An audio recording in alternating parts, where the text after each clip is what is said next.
महाराष्ट्राचा। नमस्कार, मी सुद्धा संध्या लाईव्ह मध्ये आपल्या सगळ्यांचं स्वागत। बीडमध्ये विलास मुंडे यांची हत्या झाली असून दोषींवर तातडीने कारवाई झाली पाहिजे। तसेच धनंजय मुंडे यांच्याशी माझे बोलणे झाले असून ते या प्रकरणावर लक्ष घालणार आहेत। वाल्मिक कराड प्रकरणावर पुन्हा लक्ष देऊन असे गुन्हे बीडमध्ये पुन्हा होणार नाहीत यासाठी खात्री मुख्यमंत्री आणि गृहमंत्री देवेंद्र फडणवीस यांनी लक्ष द्यावं। मी गेली 55 वर्ष मुंबईत राहतोय। अनेक वर्ष गेलीत सर्व शासकीय नियंत्रण फेल ठरले।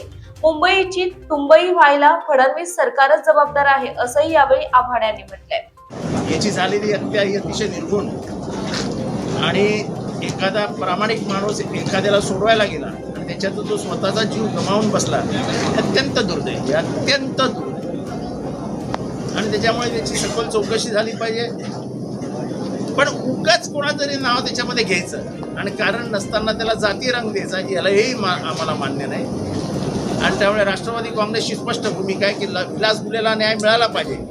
पण तो न्याय देत असताना कुठेतरी राजकीय दबाव, राजकीय क्रौर्य आणि राजकीय वैमनस्य मनात ठेवून जर तुम्ही एखाद्याला बदनाम आणि त्याच्यामध्ये अडकवण्याचा प्रयत्न करणार असाल तर हे चुकीचं। परंतु तुमचे बीडचे खासदार असताना गजानन बाप्पा सोनवणे यांचा मुलगा, मला कोणाचंही नाव घ्यायचं नाही, कोणीही असो आणि कोणाचाही मुलगा असो, जर तो त्याच्यात नाही तर तो त्याच्यात नाही। परंतु ज्यावेळेस संतोष देशमुख हत्या प्रकरण झालं त्यावेळेस मात्र तुमच्या सकट इतर आणि आम्ही ज्याच्यावर आरोप केले ते पुराव्यानिशी सिद्ध करून दिले। आणि म्हणून आज नाही, उद्या नाही, परवा नाही, जोपर्यंत वाल्मिक कराडला सजा होत नाही तोपर्यंत वाल्मिक कराड जेलमधनंच बाहेर येऊ शकतो। परंतु आता मात्र धनंजय मुंडे या सगळ्या विलास गुले हत्या प्रकरणात सभागृहामध्ये आवाज उठवताना पाहायला मिळतो। विलास गुलेला न्याय द्यावा लागेल हा धनंजय मुंडेंचा आवाज आहे। आणि त्याबाबत धनंजय मुंडेंची आणि माझी बोलणी म्हणजे ते माझ्याशी बोलले पण। आणि मी त्यांना म्हटलं की धनंजय विलास गुलेला ज्या पद्धतीने मारला, एक निष्पाप जीव जो भांडण सोडवायला गेला होता त्याचा जीव गेला असेल तर विलास गुलेला मदत केली पाहिजे। परंतु सोशल फॅब्रिकेशन पुन्हा बिघडवण्याचा जिल्ह्याचा असं आहे की महाराष्ट्रामध्ये सोशल फॅब्रिक बिघडवण्याची जबाबदारी काही जणांनी घेतलेली आहे। मी ह्याच्यावरती कधीही विश्वास ठेवत नाही। जात पात धर्म याच्यावर राजकारण करू नये हा माझं मत आहे। पण महाराष्ट्रामध्ये गेल्या काही वर्षामध्ये जातीय समीकरणं, धार्मिक समीकरणं बिघडवायची आणि आपली राजकीय पोळी भाजून घ्यायची हे जे काही चालू आहे ते मला मंजूर नाही। गोपीचंद पडळकर यांनी या सगळ्या संदर्भात वक्तव्य केले की बीडमध्ये कुठेतरी ओबीसी अधिकाऱ्यांनाच फक्त टार्गेट केलं जातं, त्यांना दमदाटी केली जाते, त्यांना कामावरून काढलं जात आहे। त्याच्याबद्दल मला काय बोलायचं? पहिलाच पाऊस झालेला आहे आणि असं मुंबई असेल अनेक ठिकाणी ट्रॅकवरती असेल जिथे पाणी भरतं त्या सर्व ठिकाणी पाणी भरलेलं आहे। मुंबईकरांची दैना उठलेली पहिलं। असं आहे, मी तुम्हाला एक गोष्ट विचारतो। मी मुंबईमध्ये गेले 55 वर्ष राहतो। असं कुठलं वर्ष यावर्षी मुंबईत पाणी भरलेलं नाही? एक वर्ष सांगा। मुंबईची जी भौगोलिक रचना आहे, आपण जरा राजकारण बाजूला ठेवू।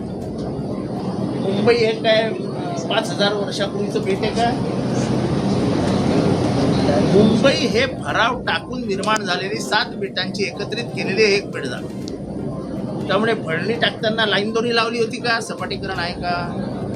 ईस्ट वेस्ट नॉर्थ साऊथ सगळं सपाटीकरण व्यवस्थित केलेलं आहे का? त्यामुळे मुंबईची रचना अशी बशीसारखी बशीसारखी। आणि हा जो सायन्सचा भाग आहे हा बशीच्या मुद्द्यावर। तेव्हा कसं आहे, मी कधी टीका करताना उगाच इलॉजिकल टीका करत नाही। एवढे वर्ष तुम्ही उद्धव ठाकरेंवर टीका केली, अरे कमीत कमी त्यांच्या काळात पंप लावून उद्धव ठाकरे पाणी बाहेर तरी फेकून द्यायचे। तुम्हाला सगळं माहीत असताना, सत्ता तुमच्या हातात 7 वर्ष असताना, 7 वर्ष असताना तुम्ही काय वाटोळं केलं? टीका करणं सोपं असतं, असंच पोट दाखवायचं असतं टीका करताना। हे काय येतील मोठं तुमच्याकडे असतात त्याची उत्तरं कधी ना कधी देतील।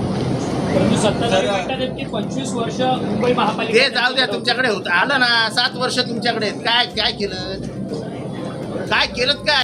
संध्या लाईव्ह न्यूज करिता कृष्णमूर्ती जगताप, बारामती। ताज्या आणि महत्त्वपूर्ण बातम्या पाहण्यासाठी आजच आमच्या संध्या लाईव्ह न्यूज चॅनलला YouTubeवर सबस्क्राईब करा आणि बेल आयकॉन प्रेस करा।